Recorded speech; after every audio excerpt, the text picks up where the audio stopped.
छोटे से शहर में एक परिवार रहता था जिसमें रमेश, उसकी बीबी सरला और उनके 2 बच्चे चिंकी और रिंकी रहा करते थे। रमेश जूतों की फैक्ट्री में काम किया करता था। एक दिन अचानक रमेश के जूते की फैक्ट्री में आग लग जाती है और पूरी फैक्ट्री जलकर राख हो जाती है। उस फैक्ट्री में आग लगने की वजह से जितने भी मजदूर थे उन सब की नौकरियां चली जाती है। रमेश भी उन्हीं सब में से एक था। वैसे ही रमेश आर्थिक तंगी के साथ जूझ रहा था और नौकरी चली जाने के बाद उसके घर की हालात भी धीरे से धीरे खराब होने लगती है। एक दिन सरला रमेश से कहती है, अजी सुनिए, घर का राशन खत्म होने वाला है। 3-4 दिन का ही राशन बचा है। अब हम क्या करेंगे? अपने बच्चों को कैसे पालेंगे जी? क्या करूं? कुछ समझ भी नहीं आ रहा। बहुत जगह नौकरी तलाश की पर कहीं नौकरी भी नहीं मिल रही है। अभी तो घर का किराया भी देना है। अगर मुझे जल्द से जल्द कोई नौकरी नहीं मिली तो हम सब सड़क पर आ जाएंगे। परेशान ना हो पापा, भगवान कोई ना कोई रास्ता जरूर निकाल देंगे। अगले दिन ही सुबह रमेश के घर पड़ोस की एक औरत आती है। सब लोग उन्हें प्यार से बुआ बुलाया करते थे। वो काफी अच्छे और रईस खानदान से थी।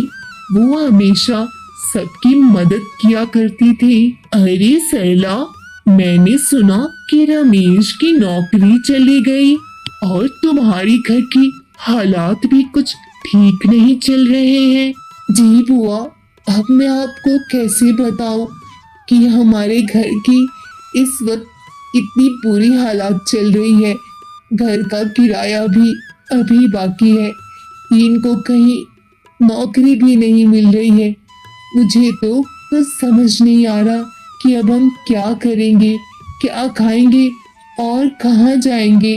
राशन भी हमारे पास अब 2-3 दिन का ही मात्र बचा हुआ है। परेशान मत हो सरला, सब ठीक हो जाएगा। तुम एक काम करो, तुम सब मेरे गांव चली जाओ। मेरे गांव में अच्छा खासा हमारा पुश्तैनी घर है। तुम सब वहां जाके आराम से रहना। जब तक तुम्हारे हालात ठीक नहीं हो जाते तुम वहां जाके आराम से रह सकते हो। बस एक बात का याद रखना, उस घर में एक ऐसा कमरा है जिसमें ताला लगा हुआ है। तुम कभी भी भूलकर उस कमरे को खोलने की कोशिश मत करना।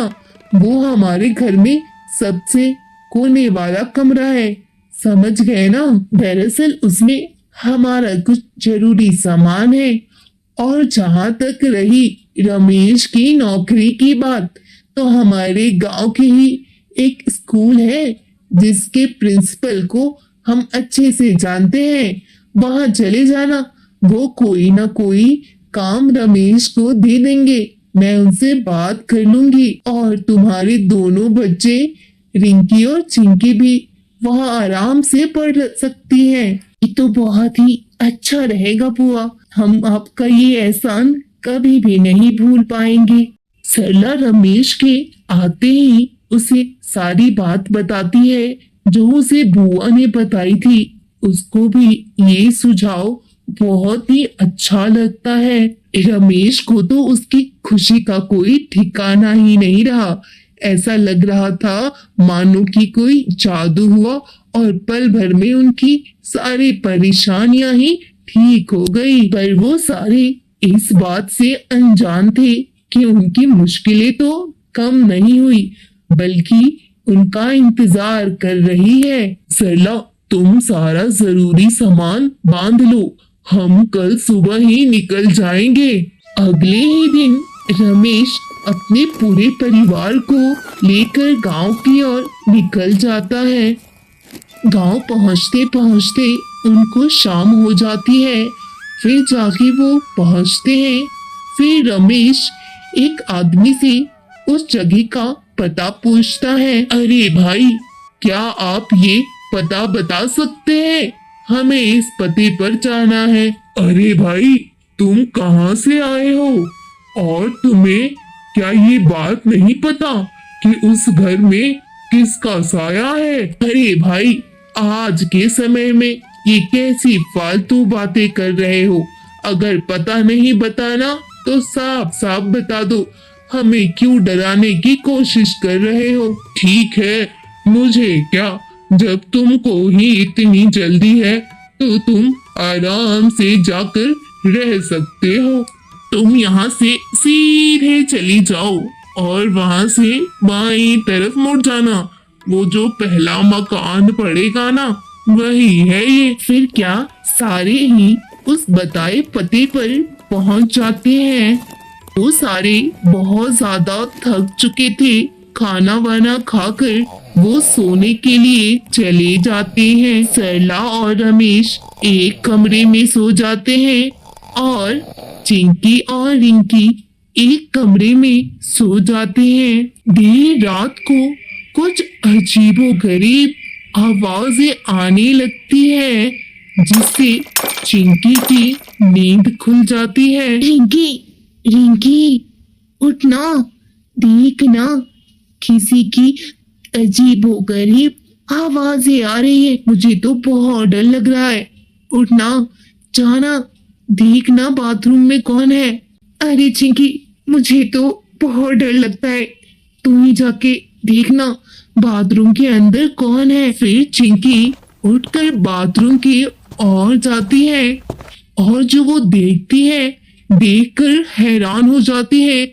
उसके पसीने बहने लगते हैं। वो देखती है कि बाथरूम में रखा वाइपर अपने आप दीवार में जोर जोर से टकरे दे रहा था। चिंकी वहां से भागकर अपने बिस्तर में छुपकर सो जाती है। फिर अगले दिन चिंकी घर में ये बात नहीं बताती है।